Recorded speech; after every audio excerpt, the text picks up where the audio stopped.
안녕하세요. 디지털 목자 최정현입니다. 오늘은 성경 공부 중에 이제 9장부터 12장까지 그 어떤 사건을 중심으로 부분 발췌를 해서 이제 여러분들과 같이 나눌 겁니다. 그래서 오늘 서론보다는 직접 들어가서 볼 텐데, 오늘 핵심되는 부분은 먼저 이제 노아의 세 아들, 그 다음에 그 세 아들로 인한 민족들, 그 다음에 이제 그 셈의 후손으로부터 계속해서 나오게 되는 아브라함까지의 이야기를 어떤 순서로 이루어졌는지만 보겠습니다. 네, 보겠습니다. 네, 인간 경작의 시작이 이제 노아 때부터 시작이 돼요. 그래서 이 방주에서 나온 노아의 아들 세 명 있죠? 셈, 함, 야벳. 제가 볼 때는 구체적으로 나온 건 아니지만 셈이 제일 맏형이고요. 셈이 가장 맏형이고, 그 다음에 둘째가 이제 함, 그 다음에 야벳으로 나오는데, 함에 대해서 뭐라냐면 영기스트라는 말을 쓰지 않고 younger, 그러니까 셈이 장남이에요. 근데 함이 둘째고, 그리고 야벳이 셋인데, 주로 우리의 관심은 이 셈과 야벳입니다. 셈과 함이에요. 그래서 셈의 후손은 소위 예수님의 족보에 나오는 그 사람들 이야기가 줄줄이 나와요. 그래서 이제 왕만, 셈의 후손을 통해서 나오는 것 중에 왕으로서의 역할을 하는 사람만 얘기를 한 것이 마태복음이고요. 그 다음에 이제 그 혈통적 가계를 전부 얘기한 것이 누가복음, 마가복음도 그러나? 예요. 자, 그 다음에 이제 이 경작을 위해서 필요한 건 반드시 악한 것, 악인이 있어야 된다고 그랬죠? 악인이 없으면 이 땅에 악인이 없어. 하나님이 전부 택해서 이제 인도하는 사람만 있어. 셈족만 있으면 이런 경작이 필요 없어요. 이 경작하는 과정에 함의 자손들, 얘네들이 전부 악인으로 이제 등록돼서 아버지의 주권적 계획이 세워져 있죠. 야벳에 대해서는 나오긴 나오는데 이렇게 구체적으로 나오지는 않아요. 자, 봅시다. 창세기 9장 18절에 함은 가나안의 아비라 이렇게 해놨어요. 함부터 들어요. 근데 이 가나안 땅이라고 하는 것은 예를 들면 아브라함이 옮겨가고 나중에 이제 가나안 땅에 들어가도록 하나님이 이제 역사하시는 반면에 이 가나안이라고 하는 것은 악한 자들의 집합소를 얘기하는 거예요. 그래서 함은 가나안의 아비라 그랬어요. 악당들의 아비라. 노아의 이 세 아들로 쫓아 모든 백성이 온 땅에 퍼지는 거예요. 그러니까 지금 현재 홍수 이후에 그 짐승급 인간들은 다 죽이고요. 이제 남아 있는 건 뭐냐면 그때까지 세세 후손부터 라멕까지 이제 보시면 노아도 960세까지 살다 죽어요. 그런데 노아가 600세 되던 해에 이제 홍수가 시작이 되나요? 예, 홍수가 시작이 되나요? 그렇게 되죠. 그래서 그렇게 보면 어떤 현상이 일어나냐면 노아를 낳은 라멕이 이미 죽었다는 얘기예요. 그러니까 하나님이 요 셋의 후손, 셋으로부터 라멕까지 이어지는 후손 노아 빼고 요 후손들을 홍수가 날 때 죽어요. 그리고 이 사람들이 바로 옥에가 있다 이렇게 이제 추정이 되는 성경이 얘기하는 건 아니에요. 추정이 되는 그래서 옥의 총대장이 에녹이다 이렇게 추정이 되는 그와 같은 상황입니다. 자, 이런 상황에서 노아 하나만 살리고 노아와 그 식구 전부 8명, 자부 3명, 아들 3명, 자부 3명, 아내 노아 해서 총 8명만 살고 다 죽어요. 이 땅에는 이제 이 사람들로부터 민족이 시작이 되는 거예요. 그래서 바로 이 세 아들로 쫓아 이 아들이 이제 가는 곳, 내려간 땅, 그 셈, 함, 야벳이 간 땅에 백성들이 퍼지게 되죠. 그래서 이 세 아들이 이제 각각 자녀를 낳고 그들이 민족이 되고 그들이 백성이 되는 거예요. 엄청나게 많은. 근데 이제 한 가지 노아의 홍수가 언제 일어나냐면 601년에 일어납니다. 그러니까 다른 것들의 시기를 안 썼음에도 불구하고 노아가 홍수가 나서 저거 하는 걸 601년이라고 얘기해요. 그러니까 우리가 생각할 때 어떤 사람들은 창세기부터 시작해서 아니가 아담이 이 땅에 쫓겨나서부터 뭐 수천 년이 흘렀다는데 그건 아니고요. 600년이 흐른 거예요. 그리고 이제 노아의 홍수 때부터 이제 아브라함이 나오고 이렇게 나와가지고 소위 하나님의 경작, 인간들을 이제 땅에 들이기 위해서 훈련하는 경작이 노아 때부터 시작되죠. 입니다. 그래서 노아가 퍼지면서 노아가 농업을 시작했는데 포도나무를 심었어요. 매우 중요한 얘기입니다. 먼저 노아가 한 일이 번제를 드렸죠. 정결한 짐승과 정결한 새를 가지고 드렸죠. 번제를 드리고 그리고 농사를 짓습니다. 그래서 이 농사라고 하는 건 뭐라 했죠? 우리가 뭐의 예표라고 그랬죠? 오늘날 율법, 땅에 속한 사람들에 대한 경작, 그 사람들을 훈련시키는 이 과정이 농업이라고 얘기를 했고, 거기에 이제 농업에서 두 가지 그 결과물이 나오는데, 하나는 곡식이에요. 곡식은 먼저 맥추절, 그래서 보리가 나고요. 두 번째는 밀이 납니다. 그리고 이게 곡식 농사고요. 그게 끝나고 나면 바로 과실을 거두는, 그게 과실로 얘기하는 건 포도나무 열매, 그 다음에 무화과 열매, 올리브입니다. 이 세 가지 열매를 맺죠. 물론 뭐 그것만 있었겠습니까? 굉장히 많았겠죠. 그러나 포도, 나는 포도나무여 너희는 가지니, 포도, 즉 예수 그리스도와 관련되어 있는 언약. 그 다음에 무화과, 이것은 아직 무화과의 때가 되지 않았다 그러잖아요. 다시 말하면 그 무화과의 때가 되지 않았다는 얘기는 뭡니까? 바로 이스라엘 백성이 이제 이 하나님께로 돌아오는 날이 아직 안 됐다. 이건 이스라엘 백성을 얘기하죠. 무화과. 그래서 예수께서 이제 그 제자들을 뽑을 때 이렇게 하죠. 네가 저 무화과 나무 아래 있을 때 내가 보았노라. 너 아직 그 이스라엘의 그 율법의 종으로 있을 때 내가 봤어. 그런 얘기예요. 감람나무는 감람류, 곧 성령을 말씀하시는 거고요. 이렇게 돼 있습니다. 그 다음에 실질적으로 이제 중요한 거는 양무리를 치는 거죠. 목자.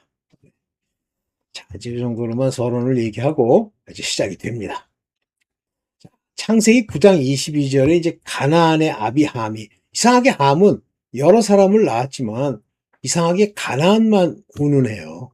가나안의 아비 함은, 그러면서 아비 하체를 보고, 그러니까 이게 원래 그 어떤 사람들이 옷을 벗고 뭐 특히 이 아랫도리를 내는 것 자체가 죄악이에요. 또 그걸 보는 것도 죄악입니다. 근데 그것을 보고 밖으로 나갔다 그랬어요. Saw the nakedness of his father. 그 아버지의 벌거벗은 것을 보았다. 이게 죄예요. 그러니까 함은요. 여러분들 이 생각을 하셔야 돼요. 우리 조상이 함이라고 봅시다. 이 죄를 짓잖아요. 안 떠나요. 계속 그 가게가 악을 대물리고 악을 대물리고 악을 대물립니다. 억울하죠? 근데 그래요. 그러니까 여러분들이 그 뭐 족보를 연구한다고 될 것도 아니지만 족보를 연구하기 전에 나는 나의 아비, 나의 조상의 산물이다 이렇게 생각을 하세요. 물론 하나님이 기세자녀로 택한 경우는 다르지만 그러나 그 집안에서도 상당한 그 고난을 겪습니다. 이 아비함이 그 아비 하체를 보고 나가요. 그러니까 이제 하나님이 금하시는 걸 하는 거죠. 그리고 그걸 또 형제에게 고하매 그래요. 두 형제, 형과 동생에게 이렇게 고하는 거예요. 그랬더니 그걸들은 셈이라는 장남과 야벳은 옷을 취하고 어깨에 메고 뒷걸음질로 들어가서 하체를 덮었으며 얼굴 돌이키고 아비의 하체를 보지 아니하였더라. 이게 중요한 얘기예요. 이건 죄를 진 거고요. 이건 죄를 짓지 아니한 겁니다. 그리고 노아가 술에 깨어서 그 작은 아들, younger son이에요. 작은 아들, his younger son. 그러니까 둘째가 될 것 같아요. 작은 아들인가 누구보다 작다는 얘기, 샘보다 작다는 얘기겠죠. 그걸 보고 행한 일을 알고 저주합니다. 뭐라고 하시냐면 창세기 9장 26절에 셈의 하나님 여호와를 찬송하려고. 재밌는 얘기를 합니다. 셈의 하나님 여호와예요. 그러니까 여호와 하나님은 셈의 계보로부터 이제 모든 일을 행하실 뿐만 아니라 셈에게, 아브라함에게, 셈의 후손에게 여호와 하나님에 대해서 얘기를 해요. 그리고 셈의 하나님을 찬송하리로다 그러잖아요. 재밌죠? 아니 함의 하나님 아닌가? 노아의 하나님도 되시는데 아니에요. 하나님의 주권상 택하는 셈을 통해서 모든 일이 이루어지는 거예요. 그러면서 셈의 종으로서 가나안을 얘기합니다. 이게 뭐 저주일 수도 있고 아닐 수도 있지만 그러나 운명이에요. 가나안은 즉 함은 그 자손들은 셈의 종이 되고 하나님이 야벳을 창대케 하사, 야벳은 이제 유럽 민족들이죠. 셈의 장막에 거하게 하시고. 그러면 셈의 장막에 거한다, 뭐 여러 가지 의미가 있는데요. 셈의 장막이라고 하는 것은 저는 뭐 이게 이제 하나님이 만드시는 그 장막이라고 생각을 하는 겁니다.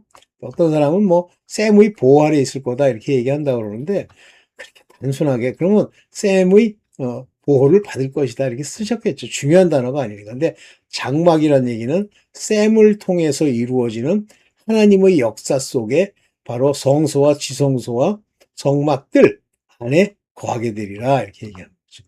가나안은 또 그의 종이 되기를 원하는 걸 했어요. 가나안은 야벳의 또 종이 되는 거예요. 한마디로 함은 뭐 쉽게 얘기하면 저주를 받는 거라고 봐야죠. 운명적으로. 하지만 뭐 가나안이 왜 이렇게 억울하게 아니에요. 하나님의 주권적 시나리오 안에 이렇게 들어가는 거예요. 세 형제 중에. 자, 그래 함의 혈통을 먼저 얘기를 해요. 대부분 사람들 그냥 생각 없이 얘기하면 함이 제일 맏형인 줄 알아. 어떤 사람 그렇게 쓴 데가 있더라고. 근데 분명히 함은 younger son이라고 그랬잖아요. 그러니까 절대 장남이 아니란 말이에요. 보세요. 구스, 이집트, 리비아, 가나안 이렇게 나오죠. 이 구스는 에디오피아, 이집트는 미즈라임, 이게 이집트예요. 그 다음에 이제 리비아, 아시죠? 그 다음에 이제 가나안. 가나안이 이제 실제 그 땅이 어디냐면 바로 이제 나중에 이스라엘 백성이 살게 되는 그 땅이 가나안 땅이에요. 근데 가나안 땅에는 7족속이 있죠.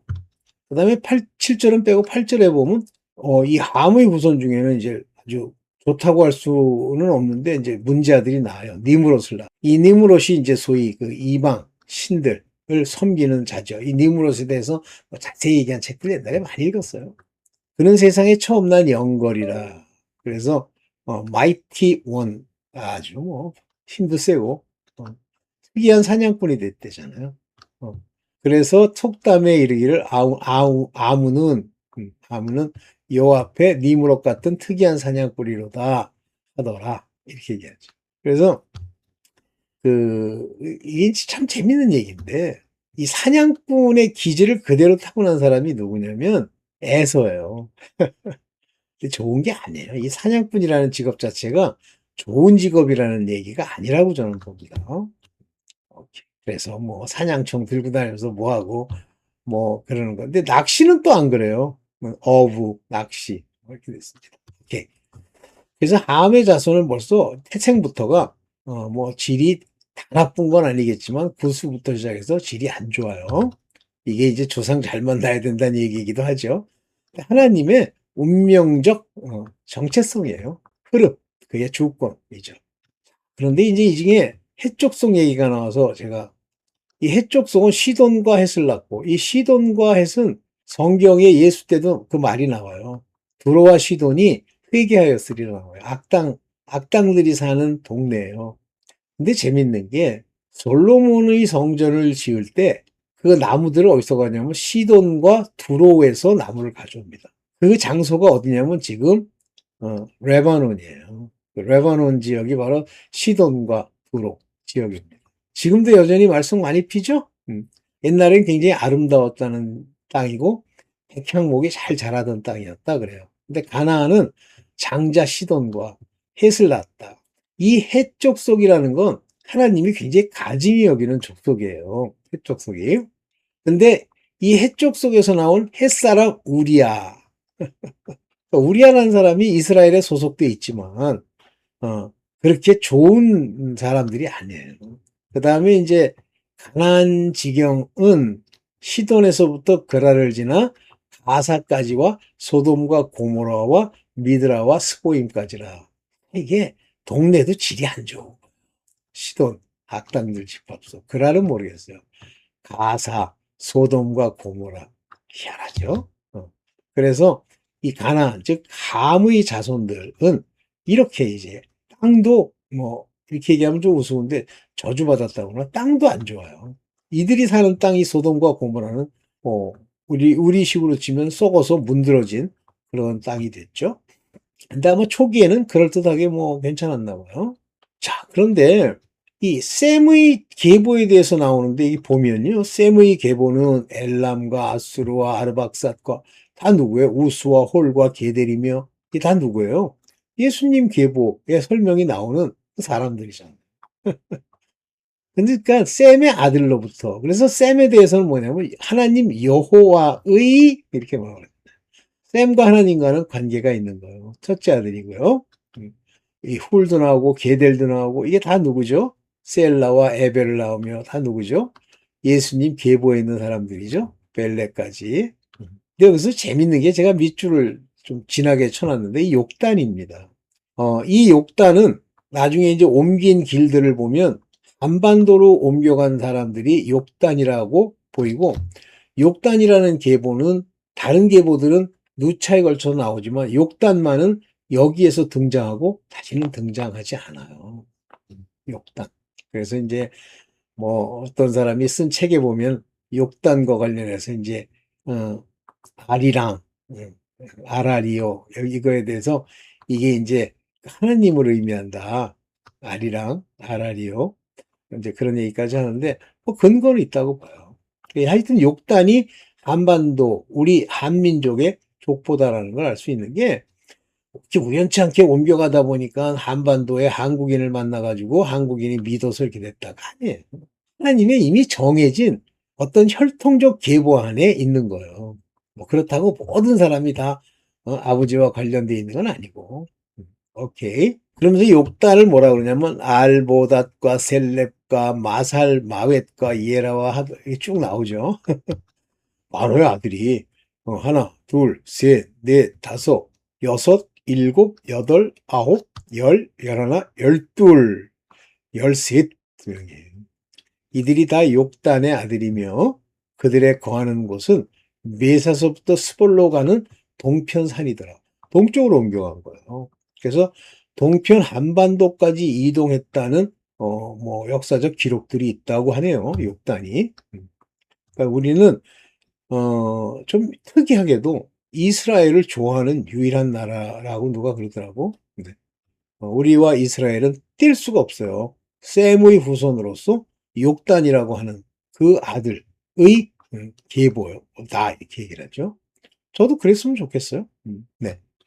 네. 자, 이제부터 이 셈의 후손으로서, 루손이래. 후손으로서, 이제 수룹과 나홀과 데라가 나타나기 시작. 그러니까 하나님이 이제 본격적으로 복을 주시고 언약을 맺고 하는, 물론 노아와도 언약을 맺었습니다만은 그런 구체적인 언약을 맺는 그런 계보가 나옵니다. 수룩은 나홀을 낳았고 나홀은 데라를 낳았다 그랬어요. 나홀과 데라, 수룩 이 세 사람에 대해서 나오고 이 데라가 다시 70세에 아브라함과 나홀과 하란을 낳았다고 되죠. 나중에 보면 이 아브라함과 하란은 일찍 죽어요. 그래서 이 하란의 아들이 있는데 그것이 롯이에요.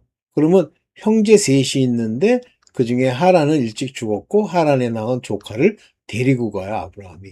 나홀은 그대로 남아 있습니다. 그래서 이 둘에 대해서 여호와 하나님이 명하시죠. 너희 아비 본토 아비의 집을 떠나 내가 지시할 땅으로 가라. 그럴 때 아브라함은 갔다 그러는데 그때 뭐 지시할 땅으로 가라 하는 얘기를 묻지도 않고 갔기 때문에 아브라함이 뭐 했다. 제발 그런 웃기는 소리 좀 하지 마. 그냥 아브라함이 택함을 받아 있는 거고 롯도 하나님의 시나리오 안에서 암몬과 롯의 딸들이 낳은 자손들이 그 암몬족 속이에요. 그래서 나중에 뒤에서 이제 보겠습니다. 아브라함, 하란을 낳았더라.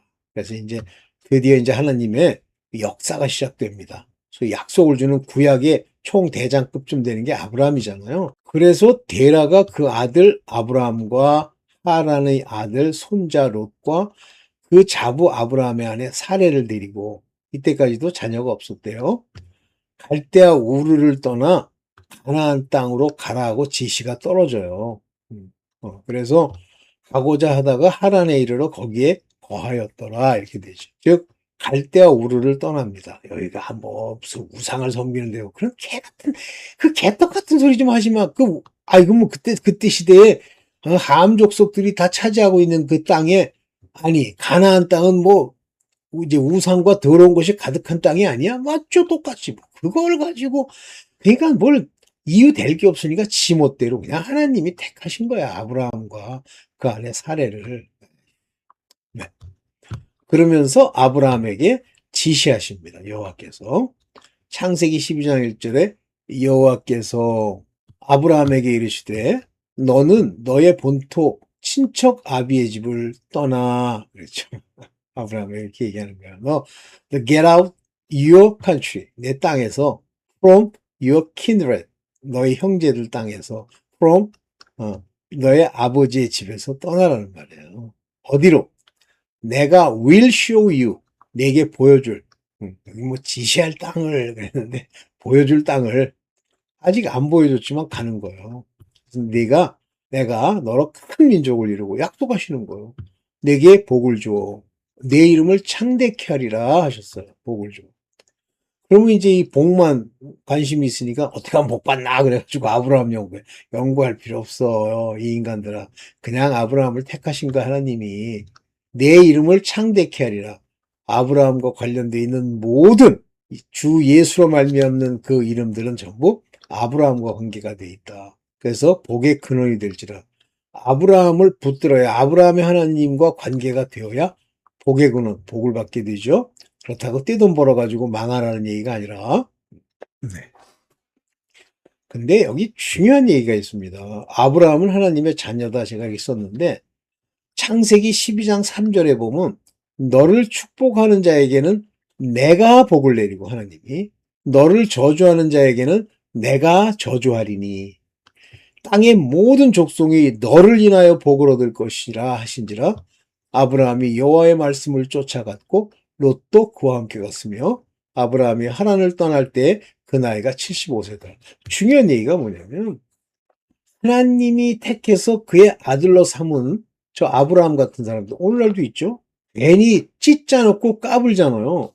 그러면 이제 뭐 제가 착각이라고 보고 제가 하나님의 아들로서 다니는데 이유 없이 또는 이유가 있다고 하더라도 제가 한번 사고 났다가 어떤 여자가 나를 고소하고 하려고 그러다가 머리털이 다 빠진 얘기 해줬죠. 물론 아직 내가 인간이 안 돼서 그 얘기를 들으면 기분이 좋아요. 머리털이 다 빠졌대 여자가. 돈 좀 몇 푼 뜯으려라.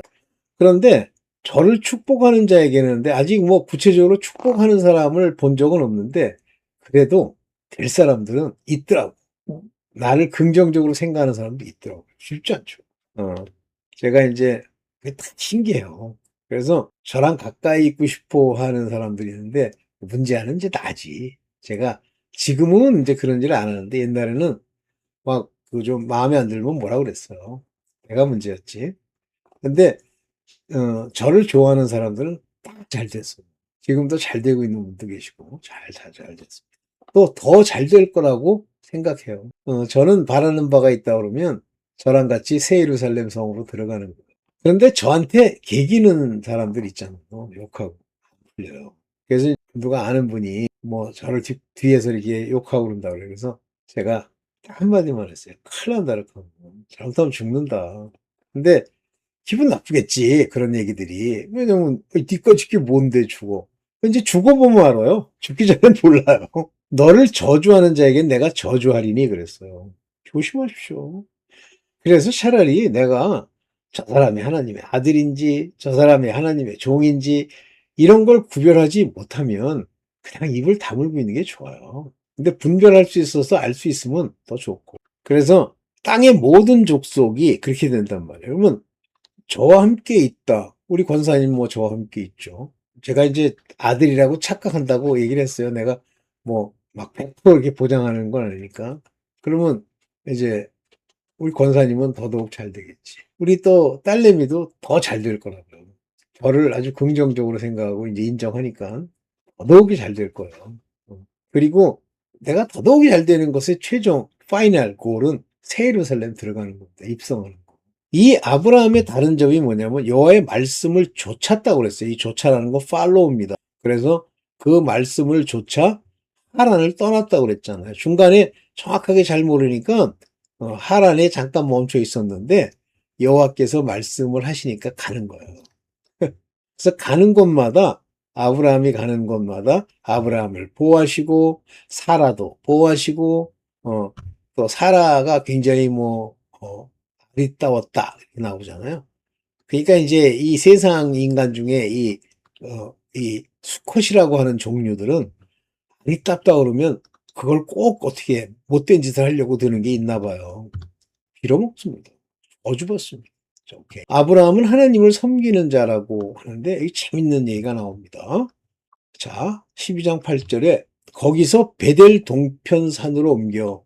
여기 이제 베델 이렇게 이름 줬으니까 여러분들 벳이라는 건 아시죠? 집, 엘, 하나님, 힘센 분. 그래서 베델 그러면 하나님의 집이란 뜻이에요, 이게. 베델 동편산으로 옮겨 장막을 치니, 요 장막이라고 하는 것은 물론 자기네들이 자는 집이기도 하지만, 요거는 아버지 앞에 이제, 단을 쌓고 이제 예배하는, 경배하는 곳이기도 하죠. 선은 베델이요. 동은 아이라. 요 지역이 아이성이 있는 지역, 그리고 베델이 있는 데고, 요 베델에서, 누구죠? 야곱이 막 기도하고 그러잖아요. 그곳에서 여호와를 위하여 단을 쌓고 여호와의 이름을 부르더니 여호와와 관계가 있는 거예요. 나머지 아들들은 여호와랑 관계됐다는 진술이 안 나옵니다. 창세기에. 그러니까 여호와 하나님이 아브라함과 함께 약속도 하시고 아브라함에게 복을 주시고 아브라함의 아버지가 되시고 아브라함은 여호와의 아들이 됐다. 그렇게 볼 수 있죠. 그래서 이때까지만 해도 하나님이 지정해 주신 성막이 없기 때문에 단을 쌓고 거기서 이제 여호와 이름을 부르는데 이 이후에 장막이 이루어진 이후에 단을 쌓으면 거기 꼭 귀신들이 눌러붙습니다. 악령들이. 그래서 아브라함은 하나님을 섬기는 자로서 이런 역할을 했다가 나오죠. 네. 좀 더 해도 되지만 여기까지 12장까지 이렇게 하고 또 다음번에 또 더 넘치게 해보도록 하겠습니다. 여러분들 재밌게 들으시길 바랄게요. 하나님이 제게 이제 알게 해주신 내용들만 가지고 여러분들 했어요. 그 안에 더 깊은 많은 것이 있죠. 하나님의 성경의 구절구절은 우리가 헤아릴 수가 없어요. 네, 오늘 여기까지만 하겠습니다. 네, 감사합니다.